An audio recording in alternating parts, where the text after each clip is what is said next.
O expositor, deputado Ulisses Guimarães, candidato do PMDB à presidência da República.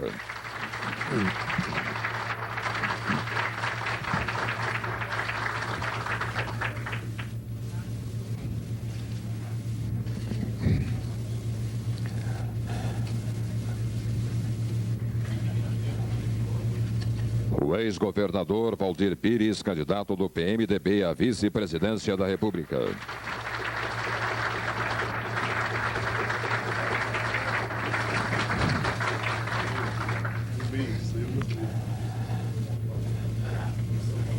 Os debatedores, jornalista Deusdedit Rig de Aquino,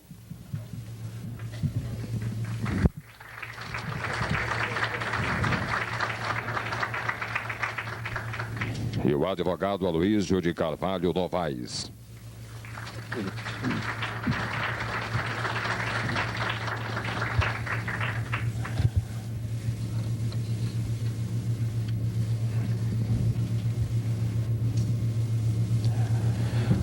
Os secretários, economista Paulo Brandt.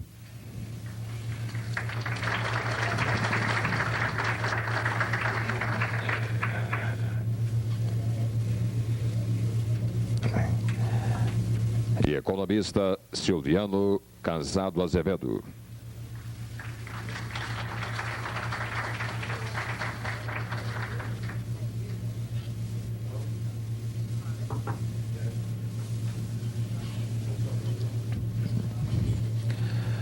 Passamos a palavra ao presidente da mesa, doutor Carlos Alberto Teixeira de Oliveira, presidente do Banco de Desenvolvimento de Minas Gerais. Deputado Ulisses Guimarães, governador Valdir Pires, senhores membros da mesa, minhas senhoras, meus senhores, bom dia. Criado em 1962, o Banco de Desenvolvimento de Minas Gerais, em quase 3 décadas, tornou-se a maior instituição financeira estadual do gênero e principal instrumento de execução da política de desenvolvimento econômico e social do governo mineiro, situando-se hoje entre as 12 maiores instituições financeiras nacionais. O BDMG sempre se preocupou, de forma consequente, em compreender a realidade econômica e social de Minas Gerais para exercer sobre ela uma eficaz ação transformadora.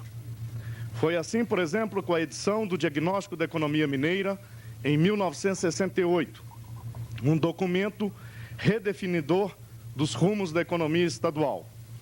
A exemplo do anterior, há poucos dias, o BDMG lançou um novo e abrangente trabalho denominado Economia Mineira 1989, Diagnóstico e Perspectivas.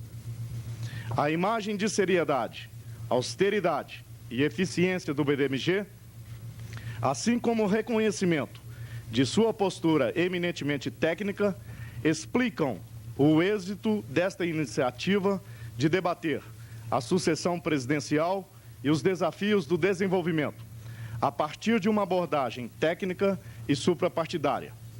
Aqui já estiveram os candidatos Leonel Brizola, Paulo Maluf, Afif Domingos, Roberto Freire, Mário Covas, Paulo Gontijo, Aureliano Chaves e Afonso Camargo. E agora, a presença do deputado Ulisses Guimarães é a mais uma etapa deste ciclo. Novos horizontes descortinam-se para o país em função das eleições que se aproximam, decorridos 29 anos desde que os brasileiros elegeram um presidente por sufrágio universal. A falta de costume torna ansiosa a expectativa de diversos segmentos da sociedade em relação às eleições que se avizinham. O momento, pois, é o mais propício a uma avaliação crítica das plataformas dos candidatos, para um grande debate nacional, do qual possam resultar propostas para um enfoque adequado aos desafios do desenvolvimento econômico em nosso país. Que alternativas cada candidato propõe para a década que introduzirá o Brasil no ano 2000? Para obter respostas precisas a indagações dessa ordem, o BDMG tem dado ao ciclo de debates um sentido de planejamento, organização e objetividade, visando assegurar ao evento condições de contribuir para um maior esclarecimento das propostas dos partidos e candidatos que disputam os votos dos eleitores brasileiros neste momento. São copromotores deste evento, além do BDMG, o Diário do Comércio, a TV Minas, o Conselho Regional de Economia, 10ª Região, e a Sociedade dos Economistas de Minas Gerais. Dr. Ulisses Guimarães, Vossa Excelência, cuja presença muito nos honra, terá até 1h15 para expor suas propostas econômicas. Os dois debatedores terão até 10 minutos cada um para colocarem suas questões, e Vossa Excelência até 20 minutos para responder. Em seguida, será a vez das perguntas do público, que deverão ser encaminhadas por escrito ao secretário da mesa, Dr. Silviano Cansado Azevedo. Este procurará consolidar aquelas que se refiram a um mesmo tema e dará preferência às que possam contribuir para o esclarecimento de pontos do temário não enfocados na exposição ou que não tenham ficado suficientemente nítidos. Nossa programação será cumprida estritamente e, para isso, vou exercer os mistérios de árbitro, disposto a garantir que a exposição e os debates fluam em conformidade com os prazos estabelecidos. Desde já, os apresento ao nosso ilustre convidado de hoje, deputado Ulisses Guimarães, candidato à presidência da República, pelo Partido do Movimento Democrático Brasileiro, cuja excepcional vida pública e serviços prestados ao país o credenciam a postular à presidência da República. Como já o fiz com outros candidatos, vou usar cartão verde para indicar ao expositor que estão faltando 10 minutos para que conclua sua exposição. Um cartão amarelo para lembrar que só faltam 5 minutos e um vermelho para assinalar que o tempo está esgotado. Farei o mesmo com os debatedores e desde já agradeço a compreensão deles e de Vossa Excelência, pois este expediente só visa assegurar o bom andamento do nosso ciclo de debates. A exposição do candidato deverá enfocar seu programa econômico para, em conformidade com a ordem temática concebida, a partir da constatação de que, após os anos de sensível expansão na década de 70, o país está completando este ano uma década de estagnação econômica. Acho que nem é preciso explicar os interesses que as propostas para a superação dessa situação suscitam numa instituição de fomento como o BDMG e para toda a sociedade brasileira e mineira aqui bem representados.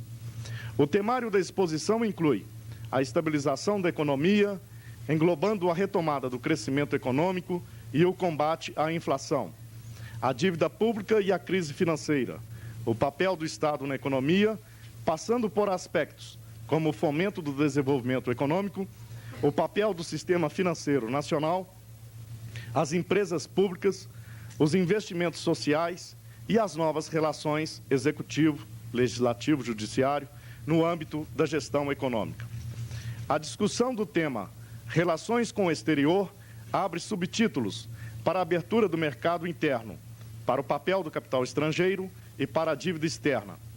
O candidato deverá abordar também a questão tecnológica, considerando o fomento ao desenvolvimento científico e tecnológico do país, a questão sindical, levando em conta as novas relações capital-trabalho e as questões ambiental e agrária.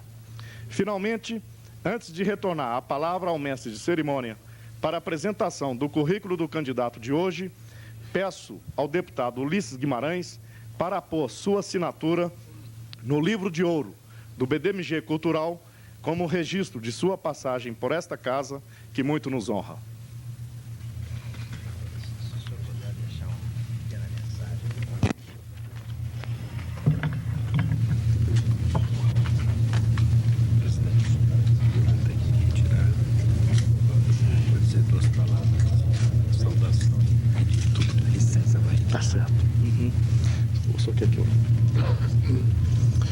O governador Valdir Pires necessita se retirar, mas antes ele gostaria de deixar uma mensagem ao público aqui presente.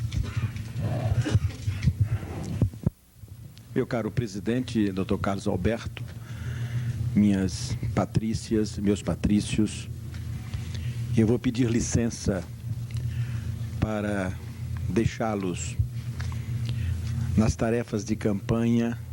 Nós temos que distribuir as missões, de forma que me foi atribuída aqui em Minas, pelo PMDB, a tarefa nesse instante de ir realizar uma gravação de televisão. Eu desejo cumprimentá-las e cumprimentá-los e, sobretudo, saudar o Banco de Desenvolvimento de Minas Gerais por essa iniciativa extraordinária de ajudar a discutir as questões do nosso país. Eu creio que de todas a maior, o desenvolvimento do nosso país.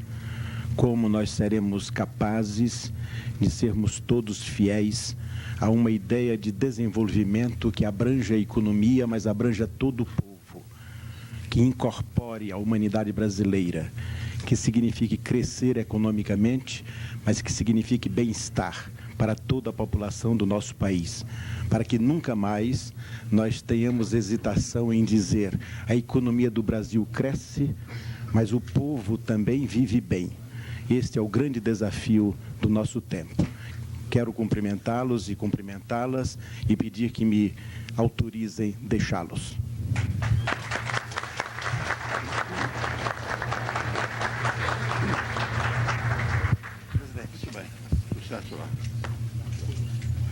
Eu retorno a palavra ao mestre de cerimônia para a apresentação do currículo do candidato. Eis um breve currículo do deputado Ulisses Guimarães. Nasceu em Rio Claro, São Paulo, em 6 de outubro de 1916, filho de Ataliba Guimarães, comerciante de armarinhos, e de Dona Amélia Correia Fontes Guimarães, professora primária. Concluiu o 2º grau em Lorena e ingressou em 1936 na Faculdade de Direito da USP. Em 1939, foi eleito vice-presidente da União Nacional dos Estudantes. Em 1940, bacharelou-se em Ciências Jurídicas e Sociais, especializando-se em Direito Tributário. Filiou-se ao PSD em 1945 e no ano seguinte foi eleito deputado estadual pelo partido. Em 1966, filiou-se ao MDB e assumiu a vice-presidência de seu diretório nacional. Em 1967, Ulisses Guimarães presidiu o Parlamento Latino-Americano. Na Câmara Federal, em 1968, apresentou o projeto de lei que regulamentou a filiação de eleitores aos partidos políticos. Em 1979, acompanhado dos líderes MDBistas Paulo Brossardi e Freitas Nobre, Ulisses entregou ao presidente do Congresso a proposta do MDB sobre anistia.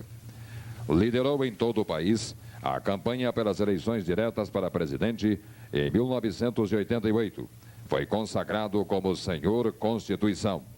Em 1989, foi escolhido pelo Partido do Movimento Democrático Brasileiro para disputar a eleição presidencial. Retorno a palavra ao Dr. Carlos Alberto Teixeira de Oliveira, presidente do PDMG e deste ciclo de debates.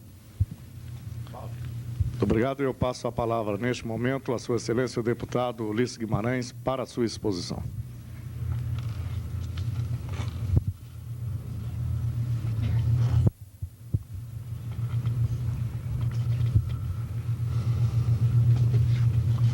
Meu caro presidente Carlos Alberto Teixeira de Oliveira, na sua pessoa, eu desejo cumprimentar a diretoria e aqueles que militam nesta casa.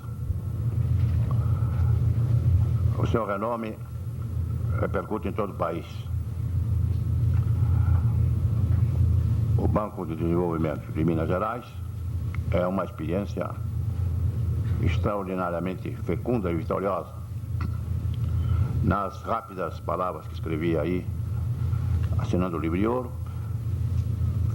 formulei votos de que o know-how, o sucesso deste banco, ele vai propiciar os benefícios que o mesmo está propiciando a outras economias regionais, a começar do meu estado, o estado de São Paulo.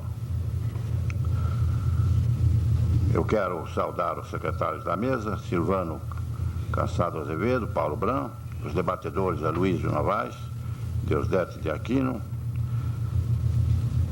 Quero cumprimentar aqui o nosso senador, que é o nosso líder, tem tido uma atuação que cada dia se confirma mais o seu prestígio no Congresso Nacional, especificamente no Senado, que é uma grande figura mineira, conhecida, evidentemente, de todos vocês, de todo o Estado, e aqui muito admirado, que é o Ronan Tito.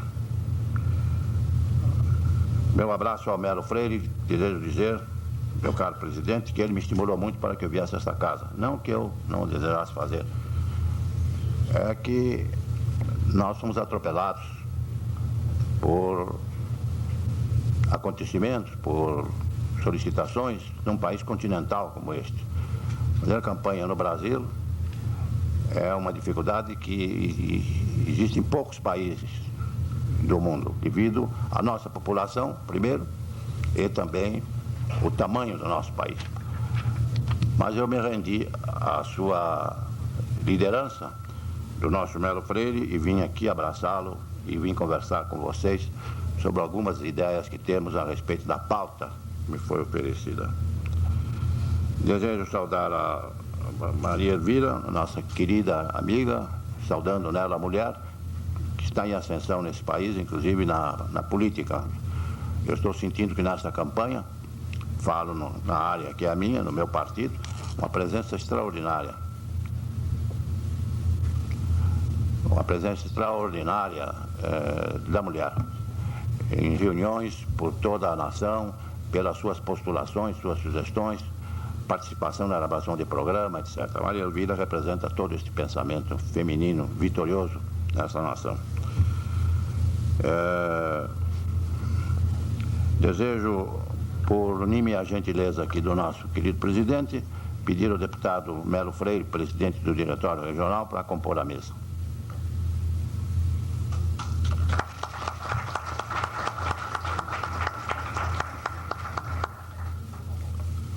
Minhas amigas e meus amigos, eu não vou, não se assustem, porque eu não vou tomar a atenção de vocês durante 1h e 15 minutos. Meu Deus do céu.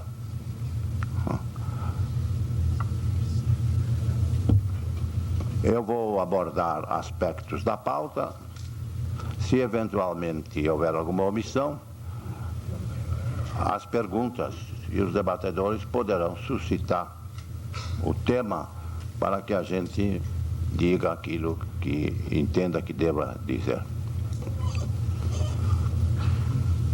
Eu gostaria de começar pelo óbvio. O óbvio é a inflação. Um cidadão que se propõe a comandar essa nação tem que se preocupar com a inflação. A inflação é um desafio. A inflação é uma esfinge. Decifra-me ou eu te devoro. E esta esfinge já devorou alguns governos, ou está devorando. O meu amigo, que é uma grande figura, eu respeito muito, Alfonsín, na Argentina, basicamente as dificuldades que teve, inclusive para não ter êxito do seu partido, o Partido Radical, primeiro nas eleições regionais, começar por Buenos Aires, depois na eleição presidencial, sem dúvida nenhuma, na raiz disso estava a inflação e as suas terríveis consequências. O mesmo acontece com outro governador, outro presidente que eu conheço, que é o presidente Alan Garcia, com a situação de extraordinária dificuldade, lá exacerbada pelo terrorismo do Sendero Luminoso, daquele país amigo e irmão. Então, nós temos uma inflação no Brasil que renteia, vocês sabem, a hiperinflação. O governo que vem aí, o governo que foi credenciado pelas urnas, Este é, no meu sentir, o grande desafio. E isto não acontece só no Brasil, é uma aula universal. As nações, inclusive de economias industrializadas, economias fortes, como o Japão, os Estados Unidos, a qualquer indício de inflação, o governo se movimenta, usa os seus instrumentos, concentra-se na solução, porque sabe que a progressão da inflação será a ruína da economia do seu país. Em certos casos, até nações industrializadas exportam esta inflação para outros povos. Aconteceu com os Estados Unidos. Os Estados Unidos, em dificuldades da sua economia, fez com que os juros de 6% passassem para 21%, 22%. Cada percentual significa 800 milhões de dólares, e isso veio onerar, é uma das causas que oneraram, que tornaram insuportável a carga da dívida externa nesse país, inclusive que parece que é o tonel das Danaides, né? Que quanto mais água tira, mais água fica. Isto é, com todo este esforço, estamos devendo cada vez mais. Tá? Então, não há dúvida nenhuma que o governo terá que se haver com esta inflação aí tão perigosa, ameaçando, como já disse, chegar à hiperinflação. Entre outras razões, diria que é um dever fundamental de um governo honrar a sua moeda. Precisa honrar a sua moeda, impedir que ela se desmoralize. Desmoraliza a moeda, desmoraliza a economia. A inflação, e com a inflação a correção monetária,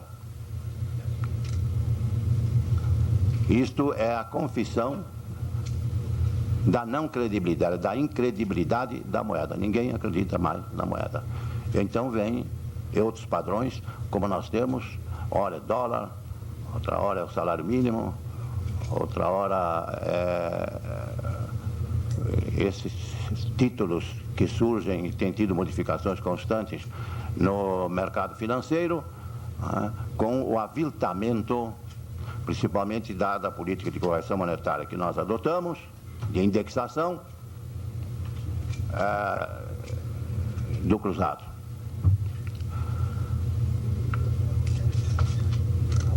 Se este é o mal, e todos sabem disto, precisaríamos ver como conjurá-lo. Eu entendo que há concausas afetando e enfraquecendo o organismo econômico da nação. O primeiro deles, você já sabe o que eu vou falar, é a dívida externa. Entendo que enquanto a dívida externa permanecer nos termos em que está, não se consertará a economia brasileira. Consequentemente, este enfraquecimento permite o surto dessa doença, enfraquece o organismo, o surto desta doença, esse carcinoma, este câncer, que é a inflação. Entendo ser um paradoxo que um país que precisa de poupança, precisa importar capitais, poupança externa, seja exportador de capital líquido ou de poupança líquida, que é o caso do Brasil. É uma transfusão às avessas. Sai o sangue do organismo debilitado para ir fortalecer o organismo sadio. No caso das nações industrializadas e credoras, e dos bancos também. De forma que, se não se equacionar, não se resolver o problema da dívida externa, não se resolve o problema de devolver a rigidez do nosso organismo econômico e, consequentemente, debelar a inflação. Eu tenho o entendimento que, no particular, deve haver algumas etapas, eu digo, da dívida externa. Primeiro, da auditoria. Inclusive porque está na Constituição. Se está na Constituição, temos que respeitar a Constituição, a não ser que se revogue o dispositivo constitucional. Se é que há tempo para isso, porque se fixou um ano. E já se instalou essa comissão sobre auditoria no Congresso Nacional. Para quê? Para verificar o que é justo, o que não é justo. Separar o joio do trigo. Aquilo que se deve, na verdade, e aquilo que não se deve pagar. Segundo, eu entendo que deve haver um entendimento, não um confronto, mas enfrentar. Enfrentar com propostas nítidas, enfrentar com prestígio que as urnas vão dar. Para isso é preciso a credibilidade. Para enfrentar esses problemas é preciso a credibilidade. A credibilidade virá com as urnas. Durante o período, principalmente de graça, que é de 90, 60 dias que as democracias têm dado para os governos novos mostrarem ao que vem e equacionarem os problemas. Entendo que já está melhor do que já esteve para se obter um entendimento. Acho que se pode obter um entendimento. O plano Brady é uma fresta. Nós podemos transformar esta fresta em uma janela. Sei que a experiência do México, no meu sentir, não foi convincente, tendo que a redução foi aquém daquilo que deveria ser feita no caso do México. Mas o fato é que já se fixou esse precedente. O precedente que as nações não podem pagar. Não podem pagar aquilo que consta do valor de face. Que é preciso estabelecer um entendimento com a redução, ou no mercado secundário, ou por outras maneiras, do valor desta dívida.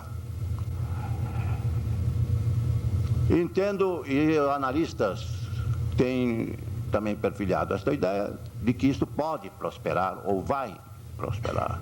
É questão de começar. No Nordeste se diz que uma donzela é aquela que não deixa nenhum homem segurar na mão. Segurou na mão, acaba levando para a cama. Eles nos deram a mão, já. Além das manifestações de Mitterrand, eu estive em Paris com o Rocard, conversei mais de uma hora com ele, muito receptivo a uma posição realista de redução da dívida dos países do terceiro mundo. Há outras manifestações. A ONU hoje tem um compromisso dado pela maioria da ONU para participar desses entendimentos e atuar, de maneira que eu realmente acredito que se possa lograr um sucesso a fim de estabelecer. É a ideia que ocorre agora, eu digo agora, porque a política é muito dinâmica, até março não sabemos o que pode acontecer, pode haver outras propostas, outras perspectivas, mas seria o valor de mercado, com a redução, que aliás é ponderável, de 60%, de 50% ou mais, no valor desses papéis que são comprados no mercado fundiário, no mercado secundário, fundiário. De maneira que eu acredito que se faça isto. Mesmo porque, se não se fizer, nós sabemos que acontece como na Argentina, que é uma moratória tácita, não é uma moratória declarada. Isso já aconteceu quanto ao pagamento do principal com a Colômbia.